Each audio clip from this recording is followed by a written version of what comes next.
Comprendo que quieres salir. Te han hecho daño. Pero eso implica un baño de sangre. ¿Entiendes? No toleraré esos modales. Tú. Ahora estás pagando el precio. Todos y cada uno de los que están afuera te detestan, pero tú no lo recuerdas. Es obvio que no.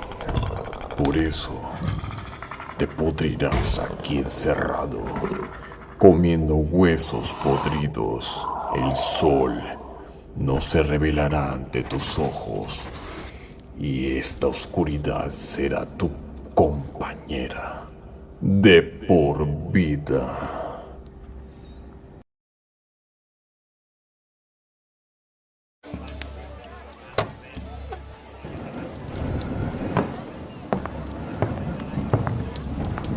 ¿Qué te parece? Me da tristeza, hermano. Pobre criatura. Creo que no lo entiendes, Grey. Los hombres lobo deben estar cautivos. He oído hablar de ellos. No es muy fácil oír de esto. Pero quizás estás cometiendo un grave error. Dicen que estos hombres que se transforman en esos feroces monstruos pertenecen, o más bien, responden al nombre de los... Grey, no hay necesidad de que menciones eso. Te entendí muy bien. No se preocupe, alguacil. Ellos jamás representarán algún peligro, siempre y cuando haya plata ecleniana. Niño, ¿tú cómo sabes eso? Digamos que un cazador nocturno vino a consumir hace tiempo. Bueno, ya tenemos algunos clientes y sí, se ha oído ese rumor sobre su apreciada moneda de cambio. Por si las dudas. Sería interesante tener alguna digna charla en la barra con alguno de ellos.